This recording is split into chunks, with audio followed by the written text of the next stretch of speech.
Alors cela dit, brièvement, je vais parler du panafricanisme, si vous voulez, et puis après de l'égyptologie très rapidement.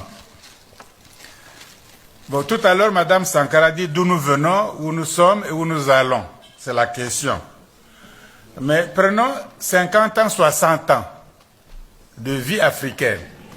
Mais nous avons plus d'expérience que tous les autres peuples de la Terre. Pendant 50 ans, nous avons eu des pères fondateurs qui ont fondé les républiques, les pères fondateurs. Nous avons eu des présidents à vie. Bon, ils sont bien morts, mais c'était proclamé à l'époque président à vie. Bon, nous avons fait des partis uniques, là où tout un peuple, un seul parti, une seule opinion, un seul slogan, un seul. Et nous avons fait plusieurs partis en même temps, des partis familiaux, villageois, claniques, ethniques. On a tout fait. À un moment donné, il y a eu l'Afrique des colonels. C'est-à-dire, c'était la plupart des chefs d'État, par coup d'État, c'était eux qui dirigeaient le pays. Parce que les militaires sont droits, pas corrompus, ils font le métier, le boulot, donnons-leur la chance de diriger l'Afrique. Il y a eu à un moment donné l'Afrique des colonels. Peut-être certains d'entre vous n'étaient pas encore nés, mais ça existait, l'Afrique des colonels.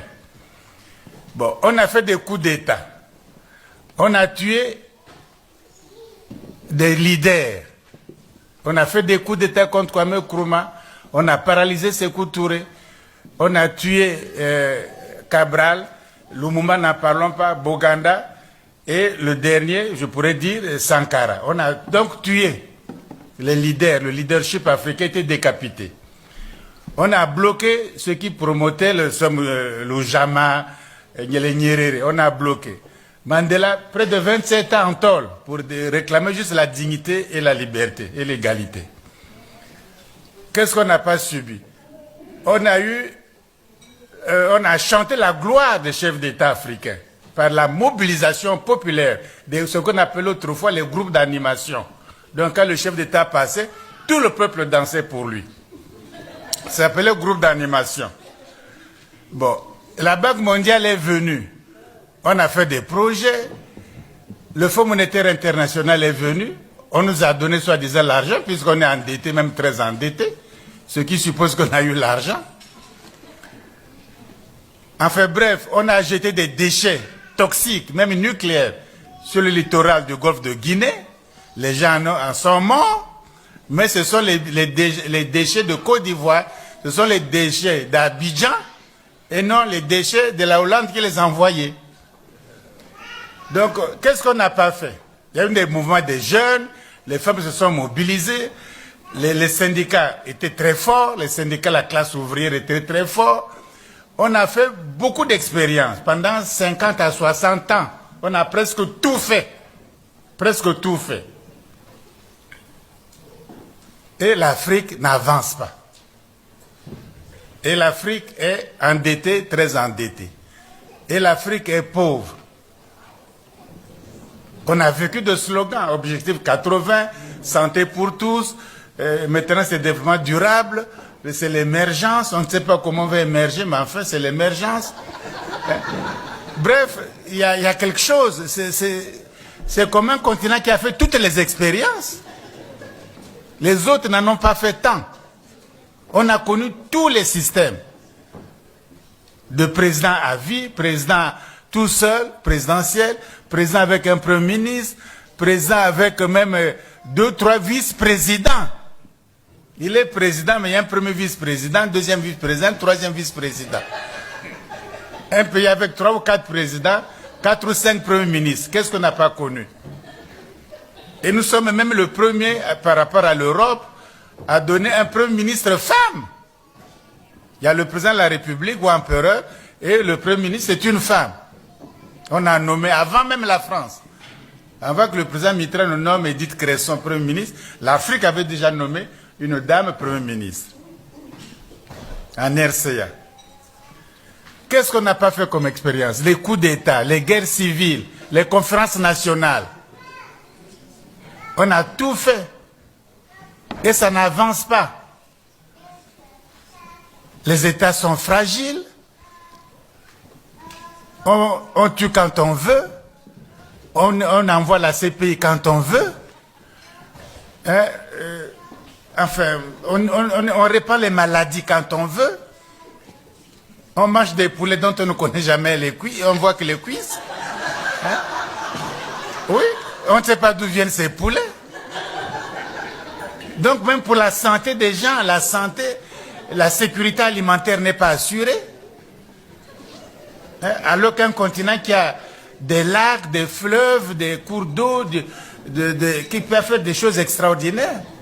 Mais il y a un problème, les schémas qu'on fait sont des mauvais schémas. On ne peut pas les continuer encore. Rien que ça. Mais on va aller où maintenant? Qu'est-ce qu'on fait? Une conférence nationale encore? Bon, on va faire quoi? Libérer qui est encore en prison? Hein? Oui, comment on va faire maintenant? Il n'y a aucun schéma. Tous les schémas sont usés, ça nous... Or, aujourd'hui, dans le monde tel qu'il l'Europe ou l'humanité est conduite par l'Europe, les puissants, il faut être fort, puissant.